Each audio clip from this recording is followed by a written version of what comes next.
Happy day 2, y'all. So I wanted to ask real quick, how did it go? I've already heard from some of you in the day 1 comments. Thank you for sharing what your first Examen experience was like. I did the video from day 1 and I loved it, that calming soundtrack especially. Now, I still don't know how to taste the color of a memory, but the artist in me, it just thrills every time I hear that line. I love that they use that kind of language. It really sparks my imagination. So today I want to talk to us about 2 things. The first thing is more about spiritual listening. And the second thing is I have a connection in my brain with insomnia that I want to maybe work out with y'all. So for spiritual listening, let's start with that. When I mean the importance of spiritual listening, I mean that we are conscious participants in the divine conversation that's happening over our lives.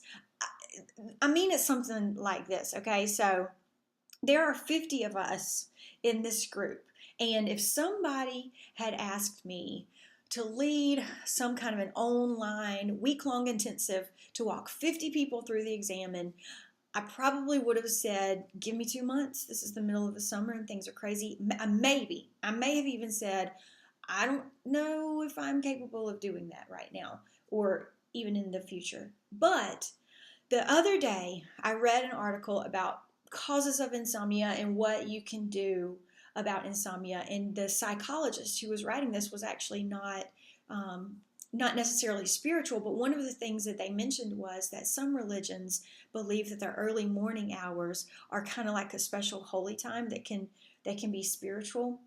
And so the other night when I had insomnia, I thought, well, let's just see where this takes me. And here we are, all 50 of us.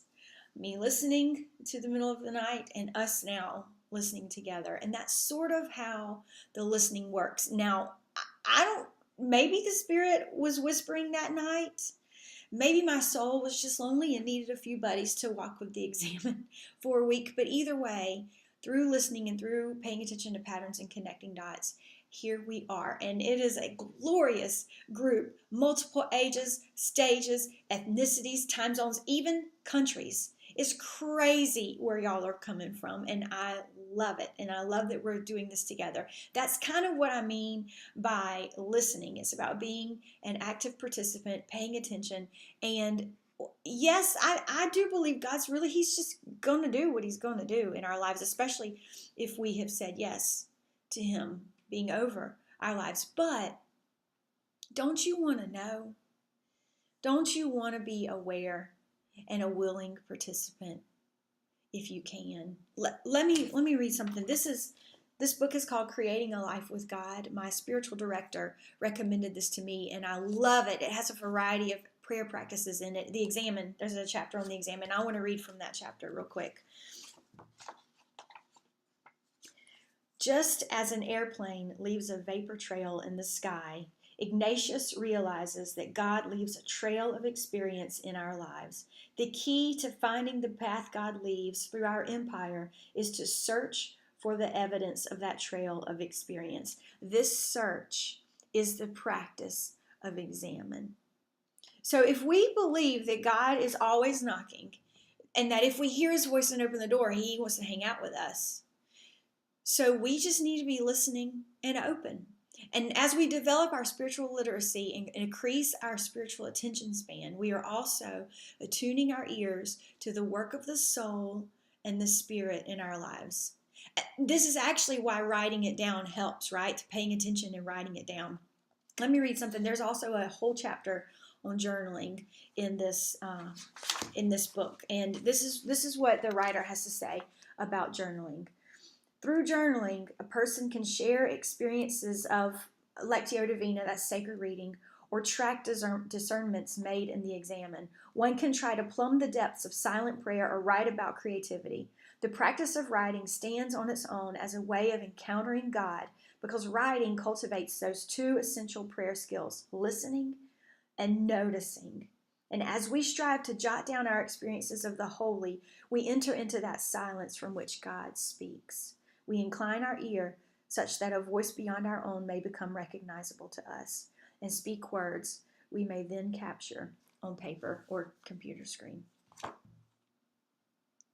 So when we journal through this Examen experience, we see things that we might otherwise miss. And journaling can be an act of prayer. It can be an act of listening, and it can be an act of noticing. And as we increase our spiritual literacy, that's exactly what we're doing. We're noticing, we're listening, we're paying attention. All right, so I want to also talk real quick about insomnia. And that insomnia basically is often tied with, worries, rambling thoughts, just up and energetic in the middle of the night. And Sharon got me thinking about this, that somewhere in this book, I'm pretty sure, the writer mentions that when there are times when our minds can't quiet down and get focused, he's talking about centering prayer, like mindfulness meditation and stuff like that, that when our minds can't get quiet and focused, maybe we can engage the Examen to allow our mind to say what it needs to say and give it a moment to be heard. And then we can get into that quiet centering prayer or that quiet mindfulness. And I'm thinking this may actually work for those of us with minds that can be restless at night. Jennifer, I'm thinking about you. I'm thinking about me. So I want to hear from our insomniacs in the group if sleep comes easier at the end of the day after you've done your Examen and given your mind a moment to say its piece. Now, I'm not saying prayer is your answer to insomnia, because I really do believe that there's a physiological component to what's going on. I do.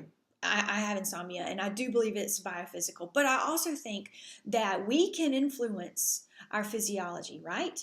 By deep breathing, by quieting our minds, by mindfulness meditation, focused prayer. All of these things literally change our body's stress state, right? So maybe using the Examen as our avenue of meditation and reflection can literally bring us to a place of soul peace, of inner peace, of biological, physiological peace. Like David, right? He was the most anxious, bless him, David, full of emotions in the scriptures. And he actually, in Psalm 4:8, he says, "In peace I will lie down and sleep." And if he can write that, being the most anxious and overthinking person I know in scriptures, then maybe we can hold on to that too. And maybe we can find that peace. So anyway, those are my thoughts on spiritual listening and my curiosity about the Examen's role in insomnia and how it may possibly help us bring our bodies down. So thank you for walking with me. Please keep sharing. Check the resources that I've got below down here. I've got some links and some other resources for us. And yeah, you'll hear from me tomorrow. Thanks, guys.